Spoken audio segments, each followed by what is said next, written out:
All right, well, it's 6 o'clock, so we'll call the Wednesday, December 16th, 2020 Nevada Board of Wildlife Commissioners Mule Deer Enhancement Program Oversight Committee to order. And Cassandra, if you can please do the roll call for the committee members. Commissioner Hill, Here. Commissioner Barnes, Here. Commissioner Rogers, Here. Commissioner Almberg, I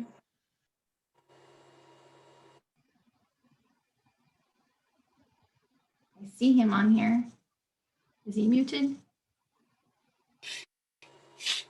I physically see him. Jim Rackley, I'm here. Jeremy Drew, Here, and good evening. Charlie Clements, I'm here. Josh Vittori. I do not see him. And Corey, is it Lytle? Sorry, sir. Lyle, yes, here. Thank you. It looks like we've got everybody except Mr. Vittori. With that, we can move to item number 2, approval of the agenda for possible action. The committee will review the agenda and may take action to approve the agenda. The committee may remove items from the agenda, continue items for consideration, or take items out of order. It's a fairly short agenda, but are there any questions or comments? Mr. Chairman, I'd move to approve the agenda as presented.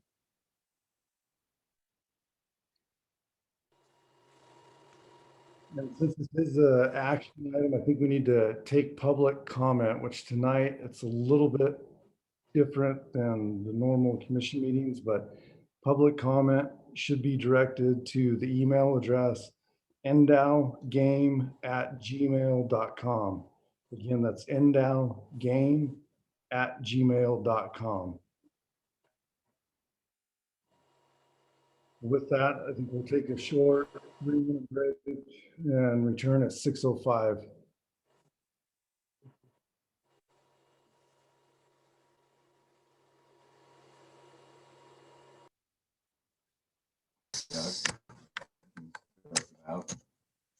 Then we had like 50 of them grinding on top of us, and I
Okay, so I've got 6:05. Cassandra, was there any public comment? No, I haven't gotten any emails. Okay, perfect. So we had a motion by Commissioner Barnes. Is there a second? Yes, I'd like to second that motion. Yeah, I have a motion by Commissioner Barnes and a second by Commissioner Rogers. All those in favor signify by saying aye or raising your hand so I can get a count. Opposed? Motion carried 9-0. And I guess I will add that Mr. Vittori has joined us. I see him on. So we're good. The motion passed 9-0. Moving on to agenda item number 3, member announcements and correspondence. Chairman Kegel, informational. Committee members may present emergent items. No action may be taken by the committee. Any item requiring committee action may be scheduled on a future committee agenda. The committee will review and may discuss correspondence sent or received by the committee and may provide copies for the exhibit file. Committee members may provide hard copies of their correspondence for the written record. Correspondence sent or received by the department will also be discussed. I guess I'd like to start off just by thanking all of the committee members that have volunteered to be on this exciting committee. And I really want to especially thank the team members on the cab level and the localized group. They're obviously going to be doing the heavy lifting for this project as they present projects to this committee. Additionally, all the work that Mike Scott, Alan Janae, Cody Schroeder, everybody at NDAL has done. You know, the mule deer situation is down. It's a well-deserved resource that we should be looking at improving. And from my perspective, we have a lot of resources and success stories in the state with the other species, antelope, elk are doing great, most notably the work that is done with bighorn sheep. So I think there's a model that we can look at. I know the composition of this committee is somewhat different, and Secretary Walsley has spoke about the uniqueness of this approach that we're doing, and hopefully we'll hear more on that for their and the effort for a well-deserved resource that needs some specialized discussion on. Comments that members would like to make, or Secretary Walsley or Mr. Scott? Thanks. Jeremy Drew for the record. Go ahead, Mr. Drew. Just wanted to thank Chairwoman East for talking me out of retirement. Don't get any ideas. This is a short-term gig, but it's good to see a lot of friendly faces and folks engaged.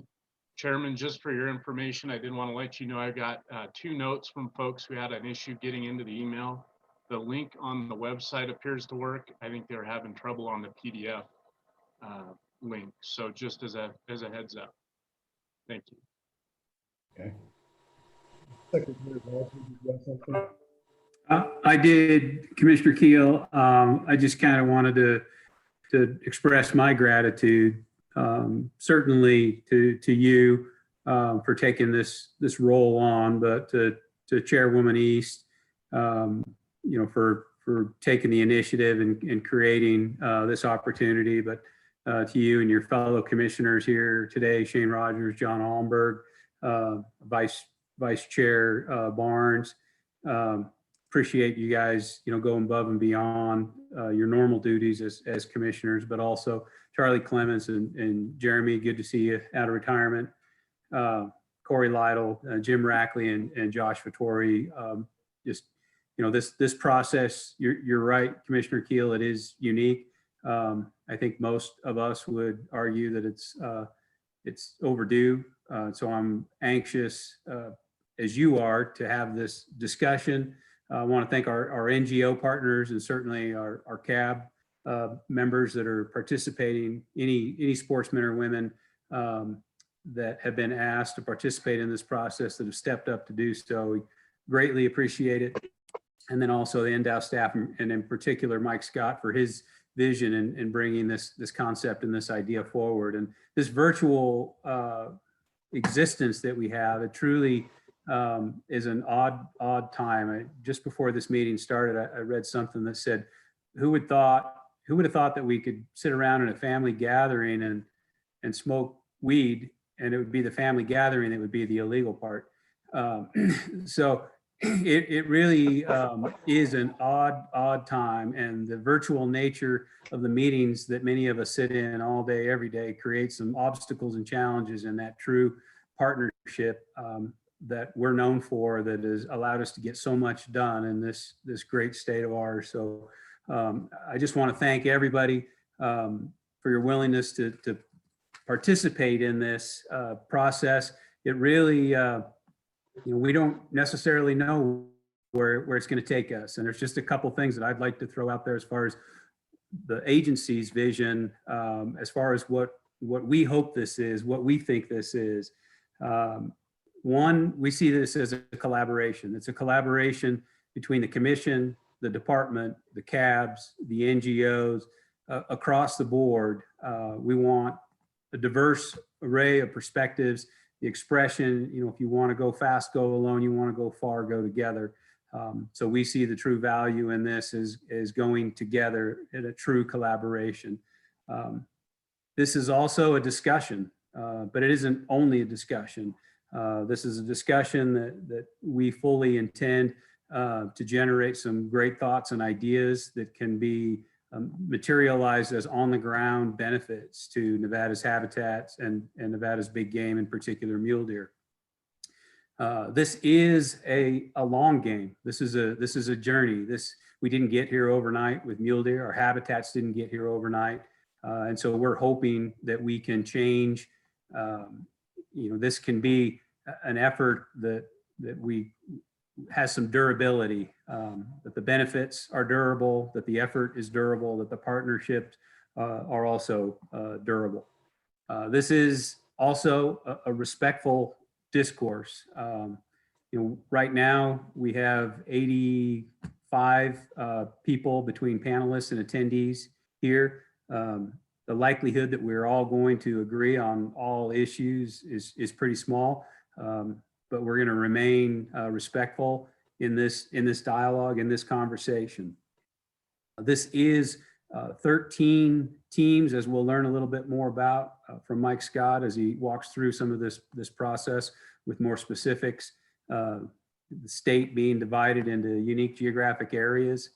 What it isn't, this is not dictatorial. This isn't either the department or the commission or the CABs or any other member or partner in this effort dictating what he or she thinks needs to happen or will happen. This is an open and honest dialogue with ideas.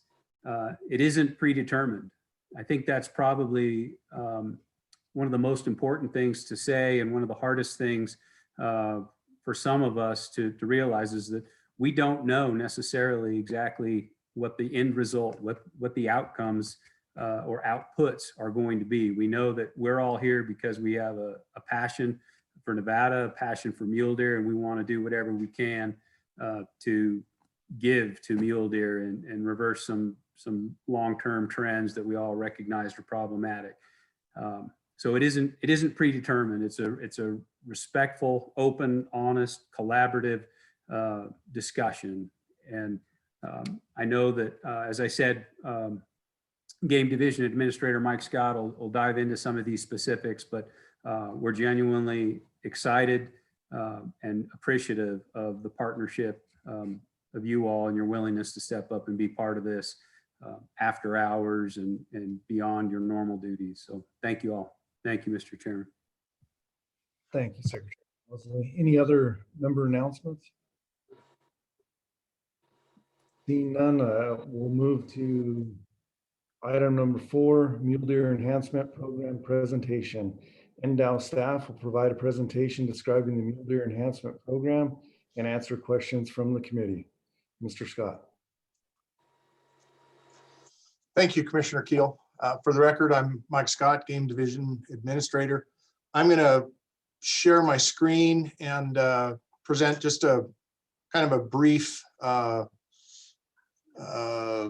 PowerPoint presentation, just showing sort of the overview of this whole project. All right, let me figure this one out.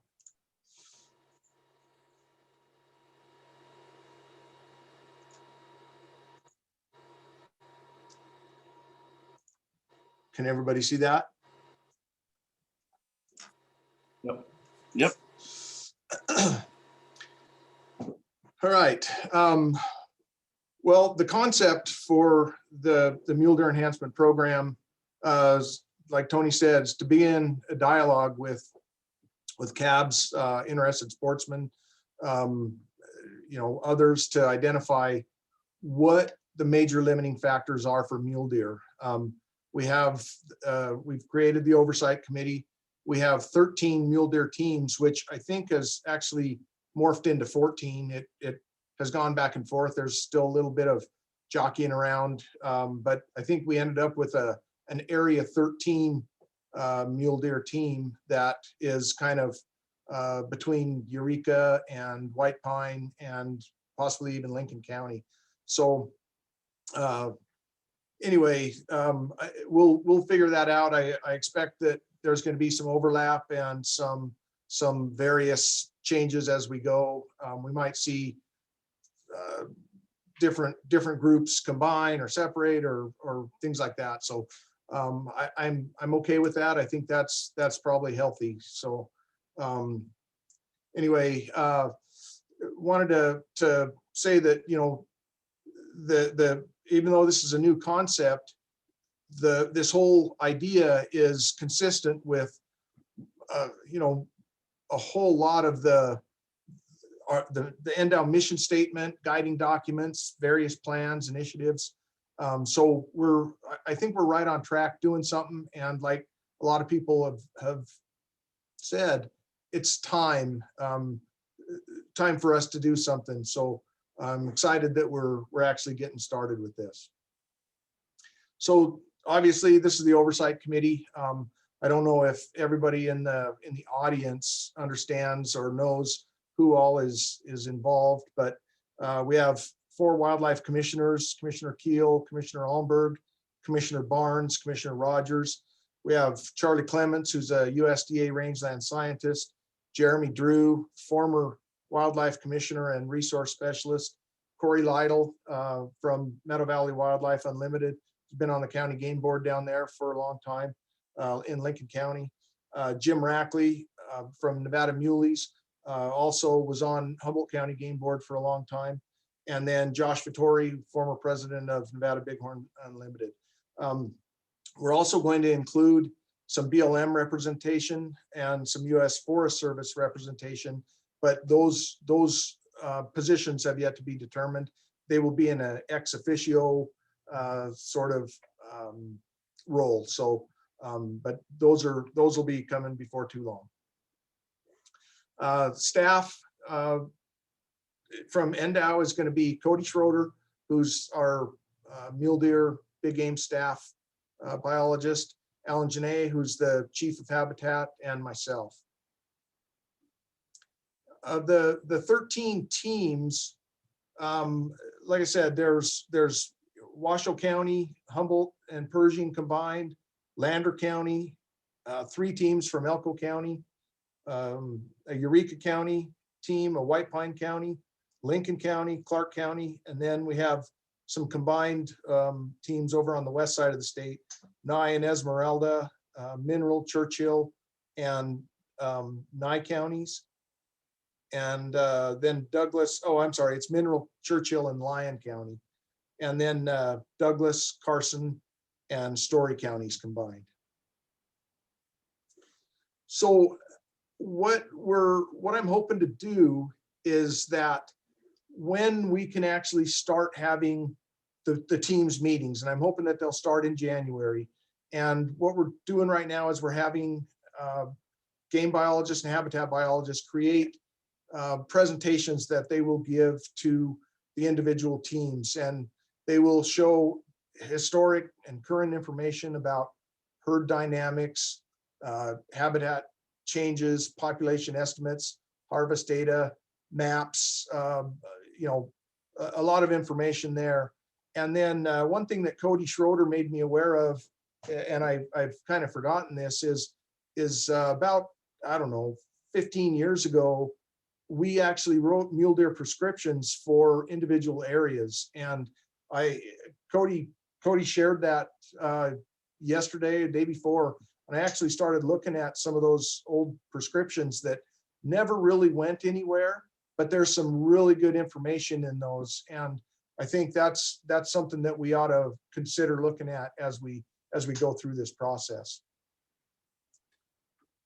So at some point, when we can safely hold field trips, I would like to get people to get out on the ground and discuss all the different issues that mule deer face, whether it's predators, whether it's habitat issues, development, or climate, things like that. And I think it's valuable to get out on the ground and actually look at the conditions that are out there and talk about some of those challenges when you can actually sit and have a dialogue about it and be looking at the same thing. So hopefully, I don't know, later this spring, even into summer, we can actually get together and have some field trips where we can get out on the ground.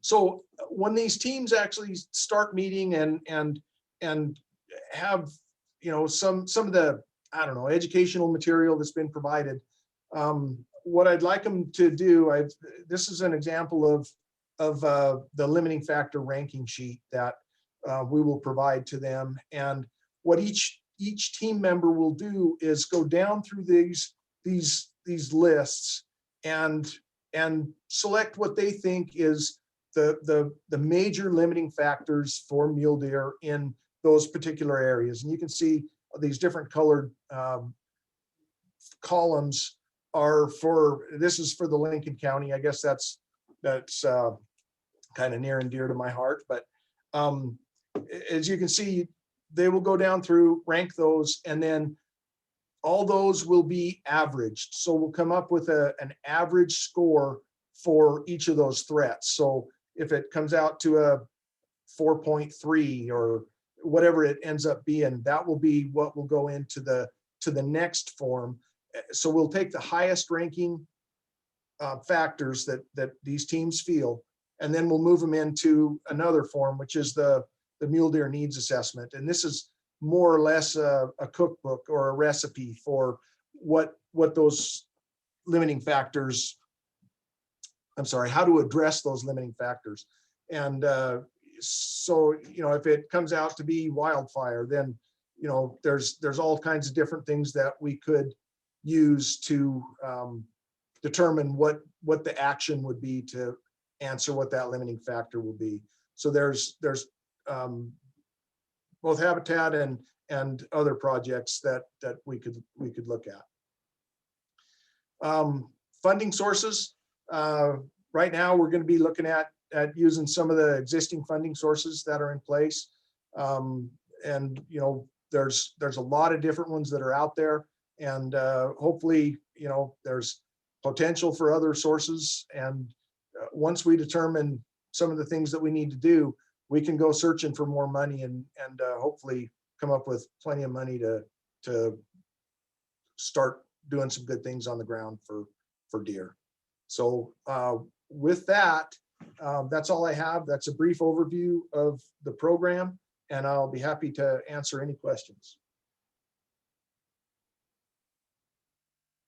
Yeah, Mike, this is Commissioner Rogers. I just had a couple of questions. You showed the form there, that limiting factors worksheet, and a whole list of items on there. Is that merely just suggestion of different ideas, and are we open to any and all ideas that may or may not be on that form? Yeah, absolutely, Commissioner Rogers. If there's other things that aren't included in there, I mean, by all means, these forms can be altered, changed, added to, however anybody, you know, wants to determine what what those limiting factors might be. They may not be listed on that form, and I think it's important that everybody understands that if there's other things that we need to discuss, we're open to that. Yeah, perfect. No, agreed, because I think that you're right. As we go down this path and have these dialogues, I would say that we're open to any and all suggestions that folks may very well have, and entertain darn near anything to find an agreeable resolution. So I appreciate that very much. Thanks, Mike. Any other questions for Mr. Scott? Chairman, I had two, if I could. Please, Mr. Drew. Mike, thanks for the overview. Just a couple of quick questions for you. At the risk of further cluttering my email box, could I please get notified on those local team meetings? Because I think, just attending and maybe being a fly on the wall would be helpful, kind of like the CAB meetings were in my time as a commissioner. And then the other point, and you had mentioned, I think, the previous mule deer plan and maybe some prescriptions that predate that. I know there was a mule deer bulletin that Director Wasley actually had a big hand in writing. Some of that background information would be really nice to post, and maybe on the committee website, just so we don't forget some of the good work that's been done prior. So just a couple suggestions or recommendations. Thank you. Yeah, I appreciate that comment, and I totally agree. We've got some really good information that Director Wasley put together years ago, and I think it's important that we get that information out to these teams, along with everything else that these biologists are going to put together. I think that's important as well.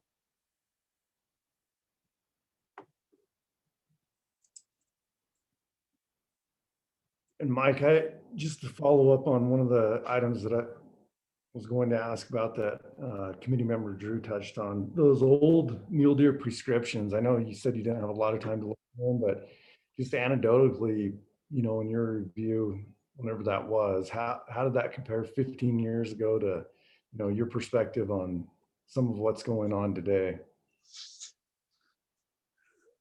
Chairman Keel, Mike Scott for the record.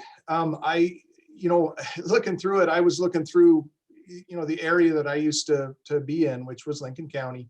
And I see some of the issues that I had identified back then, pinyon juniper encroachment, as being one of the challenges. And I think it's still a challenge, even though, part of this whole thing is looking at, honestly, the model that's been done in Lincoln County, and Corey and some of those people down there are doing a tremendous job in getting habitat projects going.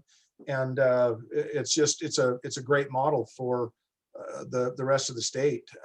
So looking at it, I mean, there was things that were in there that may not be as important now as they used to be, but this picture behind me, one of the things that was suggested back then was they wanted to put a wind farm on this mountain right here. And even though that's the urgency for that has diminished for the moment, that was one of the major challenges back then that I was concerned about, was 400 windmills on top of the arguably the best mule deer habitat in Lincoln County. But there's a lot of other challenges. There's power lines and different things that have come through that we weren't able to stop them or change them. But it's hard to stop progress. There's going to be a lot of things that are going to happen no matter what, and hopefully we can address some of those and try to minimize some of the limiting factors for deer as we go through this process. Perfect. Thank you. Any other questions?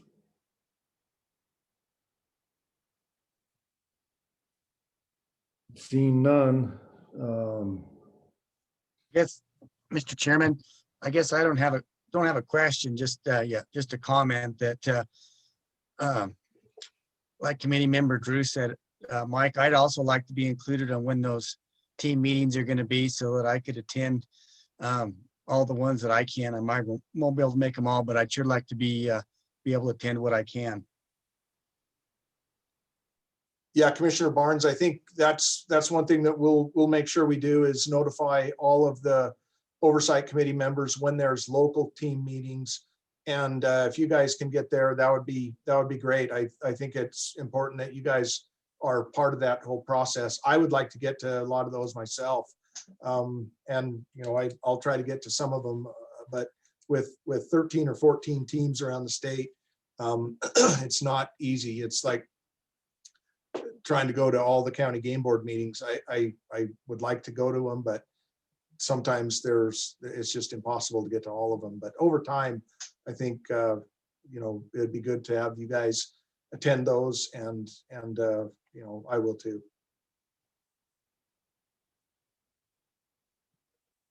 Secretary Wosley or Mr. Janae, do you guys have anything to add? Or?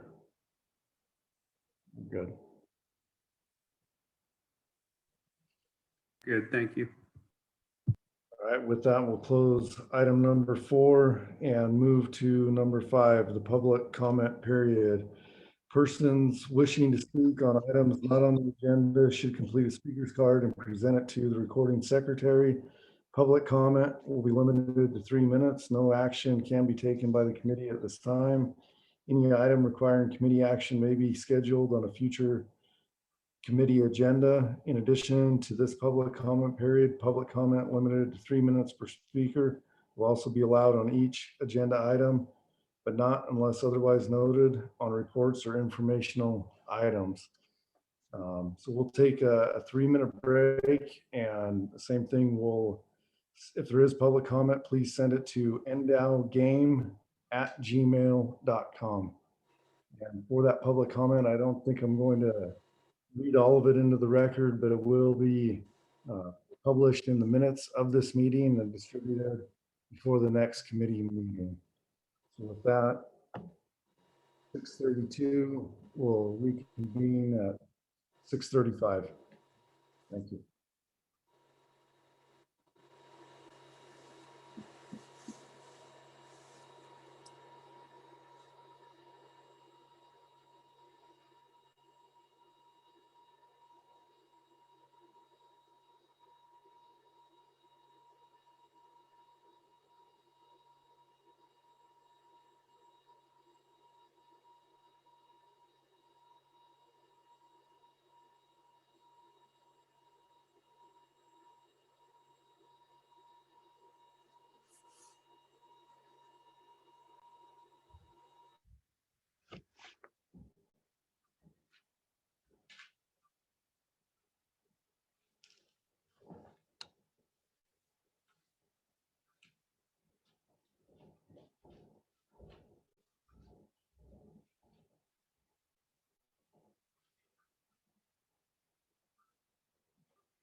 looks like it's 6:35.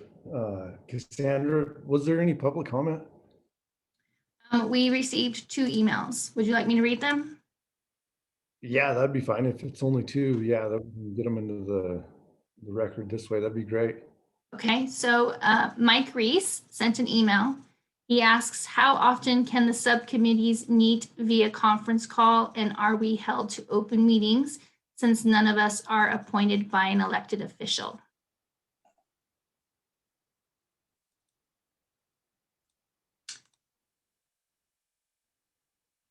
Would you like me to move on to the second one, or? Yes, please. The second is from Christopher Jasmine. In Nevada, there are many threats to our sagebrush habitat, and the sage obligates species that depend upon them. As you are all aware, solutions to these threats are diverse and complex. Through a local approach like this program, Nevada Gold Mines believes that many of the solutions can be identified, implemented, and ultimately succeed in enhancing habitat while still embracing the multiple use principles of our public lands. Nevada Gold Mines looks forward to engaging in this process and being a part of this unique approach that will ultimately benefit the communities in which we operate our mines and ranches. We appreciate the commission taking the initiative to develop these teams and appreciate the opportunity to be involved in the process. And I have one more that just came in from Robert, and I'm sorry if I mess up his last name, Bomer. Greetings, Mule Deer Enhancement Oversight Committee members. I want to take the first opportunity to thank and commend the commission and the department staff and leadership for what many feel could really provide some great collaboration with the goal of improving mule deer management and habitat management now and in the future. This is an exciting collaborative initiative, and I am confident it will improve mule deer management. After some discussion with multiple individuals selected for the various subcommittee teams, I wonder if slightly delaying the kickoff of the subcommittee local team meetings, maybe the end of January, first part of February 2021, the 2021 timeframe might allow the folks from NDOW and participating CAB members and members of the public that will be serving on these teams together enough time to gather data, create presentations, and not be in conflict with the holidays. It would be great to ensure department staff, biologists, and other subcommittee members have enough time to offer valuable counsel back to the committee. Again, just some thoughts that have come out of discussions leading up to this point. And that is all I have received so far.